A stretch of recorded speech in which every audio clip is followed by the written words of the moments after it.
नमस्कार, मी नम्रता वागळे. आपण पाहताय पुढारी न्यूज आणि वेळ आहे चर्चेचा धुरळा उडवण्याची. लोकसभेला महायुतीचा परफॉर्मन्स गडबडला आणि आता त्या पराभवाची कारणं शोधण्यासाठी मंथन सुरू आहे. संघाच्या विचारसरणीच्या द ऑर्गनायझर या नियतकालिकानं या पराभवाची कारणमीमांसा करताना अजित पवार यांच्याशी केलेली जवळीक भाजपला भोवल्याचं म्हटलं होतं आणि यानंतर काल दिल्लीत झालेल्या भाजपच्या केंद्रीय नेतृत्वाच्या बैठकीतही हाच सूर आळवला गेल्याचं कळतंय. अजित पवार यांच्या महायुतीत येण्यानं भाजपचा कोर वोटर, भाजपचा मूळ पारंपरिक मतदार दुखावला गेला आणि पर्यायाने तो दुरावला. त्यामुळे लोकसभेत भाजपला झटका बसला. मात्र आता भाजपचं केंद्रीय नेतृत्व आणि संघ परिवार यावर गांभीर्यानं खल करत असेल तर या फॅक्टरचा विचार नक्कीच व्हायला हवा. गेल्या काही दिवसातल्या या घडामोडी बघता महायुतीत अजित पवार नकोसे झालेत का? अनेक मतदारसंघात अजित पवारांच्या कार्यकर्त्यांनी कामं न केल्याच्या तक्रारी शिंदे आणि भाजपच्या नेत्यांनी केलेल्या होत्या. या तथ्य आहे का? अजित पवारांच्या कार्यकर्त्यांनी भाजपला मित्रपक्ष म्हणून न पाहिल्याचे हे परिणाम असावे का? आणि त्यापुढे जाऊन जर अजित पवार यांना महायुतीतून बाहेर पडण्याची वेळ आलीच तर काय? अजित पवार यासाठी तयार आहेत का? त्यांच्यापुढे पर्याय काय असणार? आधीच स्वतःची माणसं दुरावण्याचा धोका त्यांच्यासमोर आहे. छगन भुजबळांसारखा एक मोठा ओबीसी नेता दुखावलाय. अशात एकला चलोरेची हाक दादांना झेपेल का? लोकसभेपूर्वी 5ही बोटं तुपात असलेल्या दादांसमोर अचानक एवढा अडचणींचा डोंगर उभा राहिलाय, ज्यात त्यांची 5ही बोटं आता दगडाखाली आली आहेत असं चित्र आहे. हे नेमकं का घडतंय याचंच विश्लेषण आजच्या चर्चेत करायचंय.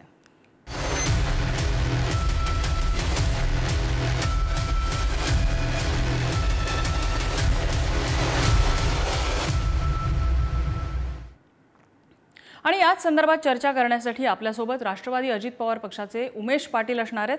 राष्ट्रवादी शरद पवार पक्षाचे प्रवक्ते विकास लवांडे थोड्याच वेळात चर्चेत येतील. भाजपचे प्रवक्ते अवधूत वाघ आपल्यासोबत आहेत आणि राजकीय विश्लेषक आणि आमच्या दैनिक पुढारीच्या पुणे आवृत्तीचे निवासी संपादक सुनील माळी सर आपल्यासोबत आहेत. अवधूत वाघ यांच्यापासून मी सुरुवात करते. अवधूत वाघजी, ऑर्गनायझरने फटकारलेलं आहेच अजित पवार यांच्या प्रवेशावरनं. भाजपच्या बैठकीत सुद्धा यावर खल झाल्याचं कळतंय. अनेक ठिकाणी कार्यकर्त्यांनी, भाजपच्या सुद्धा कार्यकर्त्यांनी तक्रारी केल्याचं कानावरती आलेलं आहे. अजित पवार यांची आता अडचण व्हायला लागली आहे. गोष्ट सत्य आहे की महाराष्ट्रामध्ये लोकसभेच्या ज्या निवडणुका झाल्या त्यामध्ये आम्हाला अपेक्षित यश मिळालं नाही आणि हे अपेक्षित यश ज्यावेळी मिळत नाही त्याला अनेक कारणं असू शकतात. भारतीय जनता पक्षाची अशी परंपरा आहे की विजयानंतर किंवा पराभवानंतर चिंतन बैठका होतात आणि विजय कशामुळे झाला आणि पराभव कशामुळे झाला याची कारण मीमांसा होते. एक कुठचा घटक किंवा एक कुठचं कारण या पराभवाला कारणीभूत नाहीये आणि हा जो पराभव आहे तो पराभव हा एक सर्वांचं सामूहिक जबाबदारी आहे. भारतीय जनता पक्ष, राष्ट्रवादी काँग्रेस पक्ष आणि शिवसेना या तिघांनीही अतिशय विचाराने वाटाघाटी करून ज्या जागा लढवल्या त्या जागा लढवल्यानंतर जो परिणाम समोर आला तो आपल्या समोर आहे. त्यामुळे झालेल्या सर्व पराभवाला एक तिन्ही पक्षांचं सामुदायिक नेतृत्व जबाबदार आहे. याच्यामध्ये एका पक्षाला, एका व्यक्तीला असं धरता येणार नाही. मुख्य म्हणजे काय झालेलं आहे की शिवसेना आणि भारतीय जनता पक्ष हे जवळजवळ 25 वर्षापासून एकत्र आहेत. मध्यंतरीचा 2-2.5 वर्षाचा काळ जर सोडला तर आम्ही सतत एकत्र होतो. त्यामुळे तिकडचे कार्यकर्ते म्हणा किंवा तिकडचे नेते म्हणा यांच्या बरोबर आधीपासूनच एक केमिस्ट्री होती. तशी केमिस्ट्री सुरुवात एका वर्षामध्ये काही ठिकाणी जमली नाही हे सत्य आहे, नाकारता येणार नाही. याचा अर्थ असा नाही की अजितदादा म्हणे राष्ट्रवादीच्या कार्यकर्त्यांनी नेत्यांनी काम केलं नाही, असं नाहीच आहे. जर तुम्ही तसं पाहिलं तर अगदी बारामतीमध्ये सुद्धा सर्व ठिकाणी बारामती लोकसभा मतदारसंघामध्ये निगेटिव्ह जात असताना खडकवासलामध्ये पॉझिटिव्ह आलेले आहेत. अनेक ठिकाणं अशी आहेत की जिकडे राष्ट्रवादीचे उमेदवार लढले आहेत आणि भारतीय जनता पक्षाच्या आमदारांच्या मतदारसंघामध्ये त्यांनी लीड घेतलेला आहे.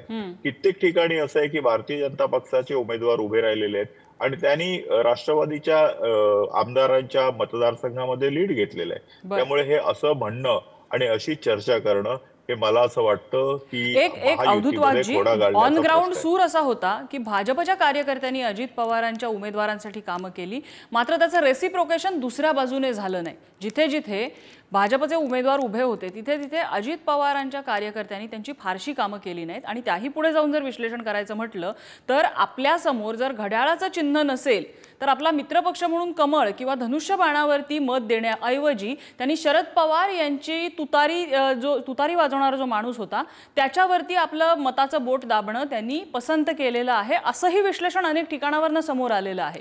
म्हणजे जी मतभिन्नता या दोन विचारसरणीमध्ये, दोन पक्षांच्या विचारसरणीमध्ये बघते ती कुठेतरी भोवलेली आहे असं भाजपला म्हटलं जातं. तुम्हाला असं म्हणायचंय का की भारतीय जनता पक्षाचा कार्यकर्ता किंवा मतदार जर कमळ नसेल तर पंजा दाबेल? असं नसतं.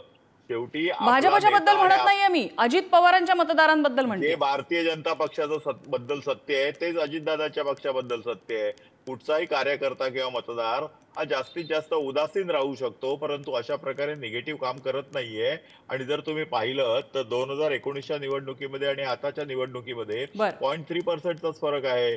आणखीन तिसरी गोष्ट एक लक्षात घ्या की आमची सगळी मतं इंटॅक्ट आहेत. या बर निवडणुकीचं विश्लेषण करायचं आहे तर ताई फक्त एका वाक्यात मी करीन हम्म की अतिशय सिमलेस पद्धतीने शरद पवारांचा गट असो किंवा ठाकरेंचा गट असो किंवा हम्म काँग्रेस असो यांची मतं ट्रान्सफर झाली. या बाबतीत मी तुमच्याशी एकमत आहे की तेवढे सिमलेस पद्धतीने ट्रान्सफर झाली नाहीत, बर पण ट्रान्सफर झालीच नाहीत हे चुकीचं आहे. ठीक आहे. अजितदादांचे कार्यकर्ते नेते असोत किंवा आमचे असोत यांनी ठीक आहे. एक दिलाने काम केलं. जर तसं नसतं तर बर सुनील तटकरेचा कोकणामधला विजय जो होता तो झालाच नसता. आमच्या तिकडे किती आमदार आहेत बघा ना. ठीक आहे. तिकडे सर्व आमदार आमचे आहेत आणि सुनील तटकरेंचा विजय झाला, आम्ही मदत केली. असं होतच ना. ठीक माझ्या आहे. ठीक आहे. मताप्रमाणे मुद्दा लक्षात बारामती आला. असो किंवा तुमचं रायगड असो सगळीकडे मदत झालेली आहे.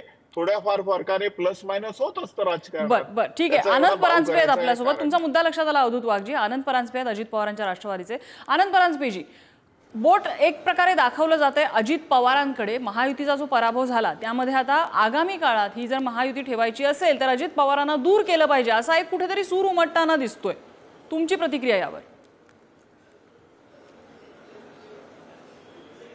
भाजपच्या कुठल्याच नेत्यांनी कुठेही कुठल्याही माध्यमांसमोर अशा प्रकारचं वक्तव्य केलेलं नाही. केवळ मीडियाच्या माध्यमातून ज्या काही बातम्या चालवल्या जात आहेत की अजित पवार गटाला वेगळं केलं जाणार, हे गेले 2-3 दिवस चालू आहे. महायुतीमध्ये लोकसभेच्या निवडणुका झाल्यानंतर जे अपेक्षित यश महायुतीला मिळालं नाही याचं आत्मपरीक्षण भारतीय जनता पार्टी देखील आपल्या पद्धतीने करत आहे. राष्ट्रवादी काँग्रेस पार्टी देखील करत आहे. आणि त्यामुळे येणाऱ्या विधानसभा निवडणुका डोळ्यासमोर ठेवून, कारण जर आकडेवारी आपण बघितली तर मुंबईमध्ये 2 लाख मतं ही महायुतीला महाविकास आघाडीपेक्षा जास्त आहेत आणि संपूर्ण महाराष्ट्रामध्ये 0.6 फक्त पर्सेंटेजच्या मताचा फरक आहे. पण सीट कन्व्हर्जन ज्या वेळेला झालं त्यावेळेला 31 जागा या महाविकास आघाडीच्या आल्या आणि 17 जागा या महायुतीच्या आल्या. विधानसभेचं विश्लेषण त्याच्यामध्ये करायचं झालं तर 158 जागांवर महाविकास आघाडी पुढे आणि 127 जागांवर महायुती पुढे आहे. पण आता महायुती समोरचं लक्ष येणाऱ्या विधानसभा निवडणुका चांगल्या पद्धतीने तिन्ही पक्षांमध्ये समन्वय ठेवून चांगल्या पद्धतीने प्रचार करून जिंकणं हे एकमेव उद्दिष्ट आहे. त्यामुळे भारतीय जनता पार्टी असो, शिवसेना असो, कुठल्याही त्या पक्षाच्या नेत्यांनी अशी कुठलीही भूमिका माध्यमांसमोर घेतलेली नाही. बर, एक आहे की ऑर्गनायझर जे संघाचं संघप्रणीत एक नियतकालिक आहे त्यामधनं थेट टीका करण्यात आलेली आहे. अजित पवार हे समविचारी पक्ष नसल्यामुळे भाजपचा कोर मतदार दुखावला गेला आणि ही चर्चा आता त्यानंतर सुरू झालेली आहे, जोरदार सुरू झाली. जी आधी दबक्या आवाजात चर्चा होती ती आता जोरदार सुरू झाली आणि असं म्हटलं जातं की तुमच्या कार्यकर्त्यांनी भाजपच्या उमेदवारासाठी फारसं काम केलं नाही. अगदी उदाहरणं जी समोर देतात ती माढामध्ये रामराजेंचं विरोध तर होता, तो उघडच होता. त्याचबरोबर शिंदे नावाचे तुमचे जे 2 आमदार होते त्याच्यामध्ये भाजपचा उमेदवार पिछाडीवरती आहे. शिरूरमध्ये 4 ठिकाणी जिथे तुमचे आमदार होते तिथे आढळराव पिछाडीवरती गेलेले होते. हसन मुश्रीफांच्या इथे पिछाडीवरती गेलेले होते. ही जी सगळी आकडेवारी समोर येते त्या आकडेवारीनंतर असा प्रश्न विचारला होता की खरंच अजित पवारांच्या कार्यकर्त्यांनी भाजपच्या नेत्यांची, शिंदेच्या उमेदवारांची कामं केली नाहीत का? आनंद परांजपेजी. शिवाजीराव आढळराव पाटील प्रत्येक मतदारसंघामध्ये वेगवेगळी परिस्थिती होती. विश्लेषण करायचं झालं तर ते मतदारसंघ वाईज करावं लागेल. आता मी शिर्डीचं दक्षिण नगरचं उदाहरण देतो. तिथे संग्राम जगताप यांनी सुजय विखे यांना लीड दिला, पण बाकीच्या ठिकाणी भाजपचे आमदार होते तिथे लीड नव्हता. धाराशिव मध्ये आमचा उमेदवार होता तिथे भारतीय जनता पार्टीचे आमदार होते तिथे लीड नव्हता. त्यामुळे प्रत्येक मतदारसंघामध्ये परिस्थिती वेगळी होती. बर. प्रत्येक मतदारसंघामध्ये कुठे आम्ही कमी पडलो, त्या विधानसभा क्षेत्रामध्ये आम्ही कुठे कमी पडलो, याचं विश्लेषण नक्कीच तिन्ही पक्ष करतायत. पण केवळ राष्ट्रवादीचे नेते बरोबर होते, कार्यकर्ते नव्हते. असं जर असतं तर फक्त 0.6% फरक राहिला नसता. आणि मुंबईमध्ये महायुतीला 2 लाख मतं, जरी सीट एकच आली, वायकर आणि पियुष गोयल एकच सीट आली, तरी देखील 2 लाख मतं जास्त पडली. त्यामुळे हे जे लॉजिक दिलं जातंय की राष्ट्रवादीचे नेते होते पण मतदार नव्हते, हे लॉजिकच चुकीचं आहे. आणि ज्या ऑर्गनायझरचा आपण उल्लेख केला, प्रत्येक मासिकाला आपलं विश्लेषण करण्याचं गरज, म्हणजे तो अधिकार आहे. त्यांनी महाराष्ट्राच्या बाबतीमध्ये जर ते विश्लेषण केलं असेल तर त्याचा अभ्यास आम्ही करू. पण उत्तर प्रदेशमध्ये तर काय राष्ट्रवादी काँग्रेस पार्टी नव्हती ना, राजस्थानमध्ये नव्हती, वेस्ट बेंगालमध्ये नव्हती. त्यामुळे हे आत्मपरीक्षण भारतीय जनता पार्टी आपल्या देश पातळीवर करेल, महाराष्ट्राचं नेतृत्व महाराष्ट्राच्या पातळीवर करू. आणि आम्ही देखील राष्ट्रवादी काँग्रेस पक्ष म्हणून याचं विश्लेषण आम्ही करत आहोत. पण येणाऱ्या काळामध्ये महायुती अधिक मजबूतीने चांगल्या पद्धतीचा समन्वय ठेवून ही येणारी निवडणूक आम्ही लढू. माळी सर, या सगळ्याचं विश्लेषण कसं करायचं? म्हणजे आता आनंद परांजपेंनी सांगितलं की जसं अनेक मतदारसंघात जिथे भाजपचे आमदार होते तिथे राष्ट्रवादीला मतं मिळाली नाहीत, तसं अनेक ठिकाणी जिथे राष्ट्रवादीचे आमदार होते तिथे भाजपला किंवा शिंदेना मतं मिळालेली नाहीत. ही सगळीकडची परिस्थिती आहे. याचं विश्लेषण करताना मतदार कुठे अडकला, कुठे थांबला किंवा कुठे बिथरला तो मतदार? बरोबर. हे सांगताना यापूर्वी मी एक सुरुवातीला एक मुद्दा म्हणतो जो आत्ताच्या चर्चेत आलाय म्हणून सुरुवातीला म्हणतो. चर्चेत असं आलं की कुठल्याही भारतीय जनता पक्षाच्या नेत्यानं असं म्हटलेलं नाही की अजितदादा जबाबदार आहेत, अजितदादांनी काम केलं नाही, त्यांच्या कार्यकर्त्यांनी काम केलं नाही, याच्यावर नाही चर्चा झाली आणि मीडियानी चर्चा केली, असं सगळं आता चर्चा झाली. मला मुळात सगळ्यात महत्वाच्या पहिल्या मुद्द्याकडे एक लक्षात थोडक्यात पटकन द्यायचं आहे आणि मग तुझ्या प्रश्नाकडे येतो. ऑर्गनायझरवर नाही चर्चा चालू झाली. ऑर्गनायझर हे राष्ट्रीय स्वयंसेवक संघाचं मुखपत्र आहे. या मुखपत्रामध्ये जी चर्चा झाली त्याच्यामध्ये रतन शारद यांनी जो लेख लिहिला त्या लेखामधली मी 2-3 वाक्य फक्त वाचून दाखवतो, ज्यामध्ये अजित पवारांना किंवा त्यांच्या कार्यकर्त्यांना कुठेही जबाबदार तसं धरलेलं नाहीये. बघा, महाराष्ट्रातल्या लोकसभा निवडणुकीतल्या भाजपच्या पराभवाला मुख्यतः जबाबदार कोण? तर अजित पवारांबरोबरची युती. ह्यूज पॉलिटिकल ब्लंडर भाजपने केलं, त्यांनी म्हटलंय. हे भाजपची सर्वात मोठी चूक. म्हणजे याच्यामध्ये मला सांगायचं काय मुद्दा मी असं म्हणतो या 2 वाक्यातला, की त्यांनी भारतीय जनता पक्षाच्या डोळ्यात त्यांच्याच परिवारातल्या ऑर्गनायझरनी आणि संघानी, ज्या संघ परिवारामध्ये भाजप ही एक राजकीय शाखा आहे, त्या संघ परिवारातल्या ऑर्गनायझरनी भाजपच्या डोळ्यात झणझणीत असा म्हणजे याचा अर्थ असा काढायचा की अजित पवार जबाबदार नाहीयेत तर त्यांना जवळ करणारा भाजपच याला जबाबदार आहे. बरोबर. मला फक्त 2 वाक्य अजून सांगू द्या. त्यांनी असं म्हटलं होतं 2-3 वर्षात शरद पवार राष्ट्रवादी विरळ होत जाणारच होती, कारण ताई आणि दादा यांच्यातला वाद, सुप्रिया ताई आणि दादा. मग भाजपने घाई का केली, असं चुकीचं पाऊल का उचललं? शेवटचं वाक्य, राष्ट्रवादीच्या धोरणांच्या आणि तत्वांच्या विरोधात भारतीय जनता पक्षाच्या निष्ठावानांनी प्रदीर्घ काळ लढा दिला. त्या सगळ्या निष्ठावानांचा छळ भाजपने का केला? आणि अजित पवारांवर अनेक घोटाळ्यांचे आरोप भाजपचे नेते आणि कार्यकर्ते अनेक वर्ष करत राहिले. आता त्यांनाच ते आरोप गिळून घ्यावे लागतायत. हे कोण म्हणतंय? इतर कोणी विरोधी पक्ष म्हणत नाहीये.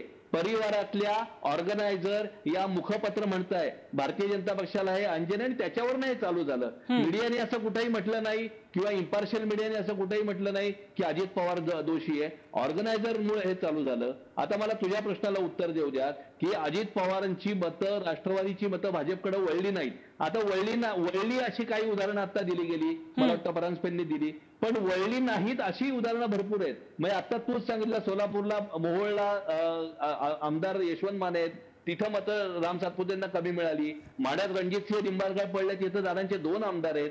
दिंडोरीत भारती पवार पराभूत झाल्या, तिथं 4 ठिकाणी दादांचे आमदार आहेत. अशी दोन्ही बाजूनी आहेत. पण त्या वादात न जाता एक मला मुद्दा वेगळा मांडायचा आहे की अजित पवार वैयक्तिक याच्या किंवा त्यांच्या कार्यकर्त्यांनी काम केलं नसेल किंवा केलं नाही असा आरोप करण्यापेक्षा अजित पवारांचे कार्यकर्ते, आमदार आणि पक्ष संघटना एका बाजूला आणि त्यांना मानणारे मतदार दुसऱ्या बाजूला. मतदार जर त्यांच्याकडे आले नाहीत तो त्यांचा दोष फारसा असू शकत नाही.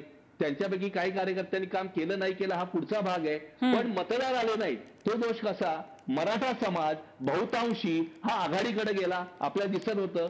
मुस्लिम ख्रिश्चन हे अल्पसंख्याक हे भाजप विरोधात गेले, एक गठ्ठ्याने गेले, त्यांनी फाटाफूट होऊ दिली नाही. फाटाफूट करण्याचे प्रयत्न अगदी भाजप पासून अनेक पक्षांनी केले की मुस्लिमांमध्ये फाटाफूट. त्यांची शहाणीव अशी, त्यांना भारतीय जनता पक्षाला पराभूत करायचं होतं, त्यांच्या दृष्टीने शहाणीव म्हणतोय, त्यांच्या दृष्टीने शहाणीव अशी ते एक गठ्ठा त्यांनी एक मतं त्यांनी फुटू दिली नाहीत आणि भाजपच्या विरोधात गेले.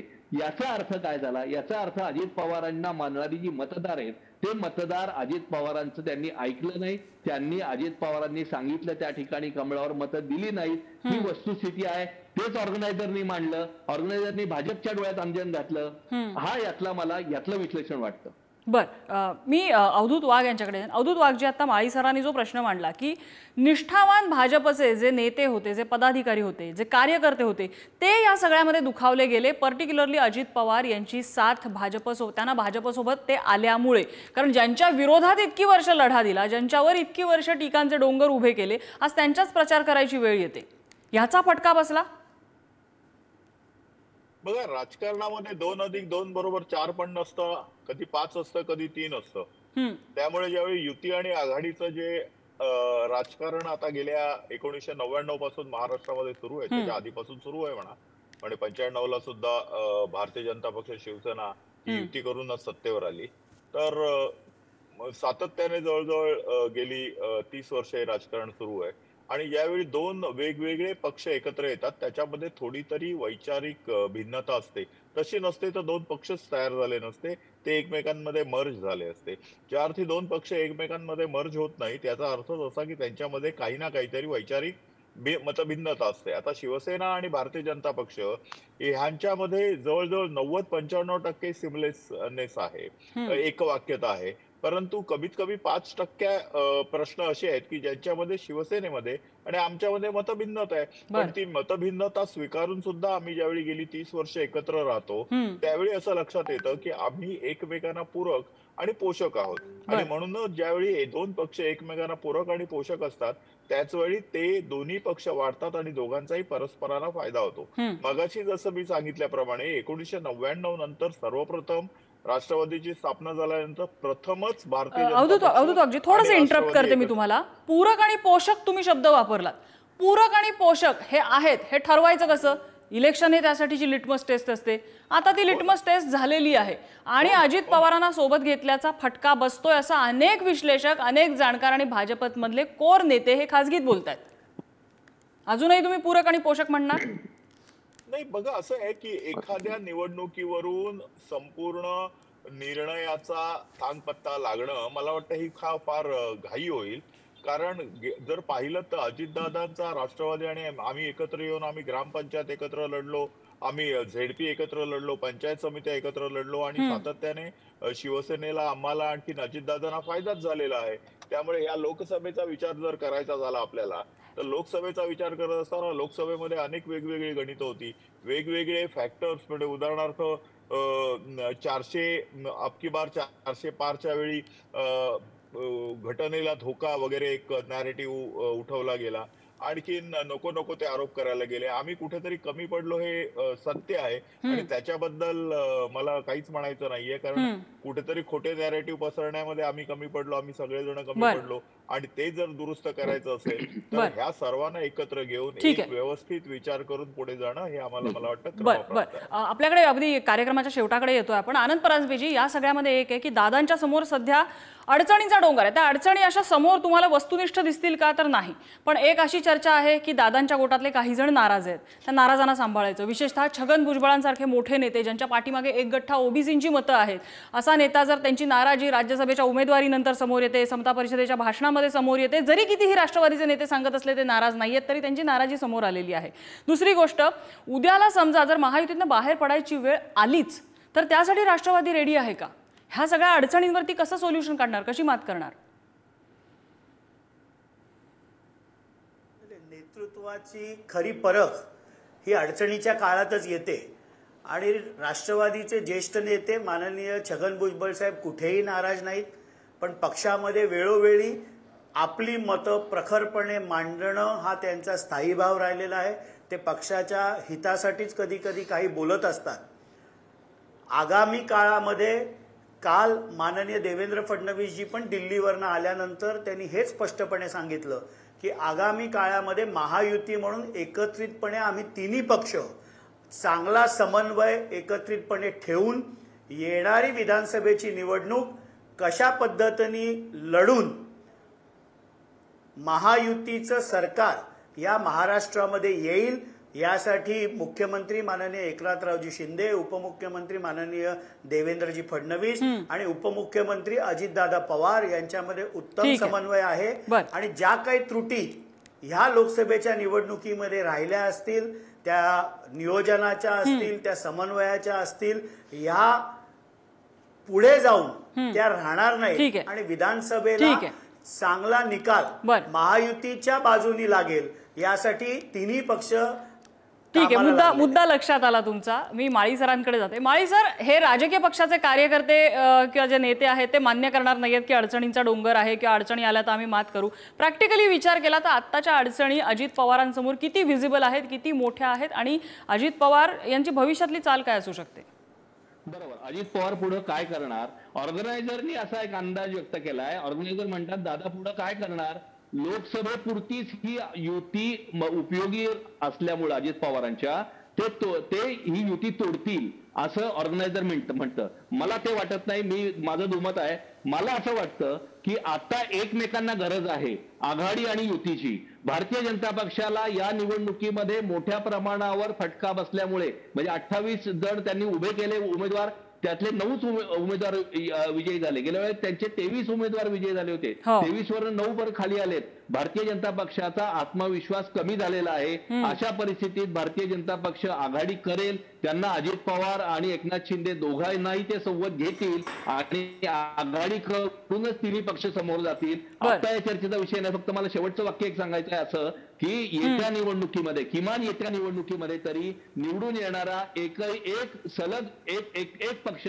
स्वबळावर निवडून येणार नाही. तर येत्या निवडणुकीमध्ये आघाडीनेच किंवा युतीनेच सरकार सत्तेवर येईल आणि त्यामुळं हे तिन्ही पक्ष आघाडी युती करतील असा अंदाज आहे.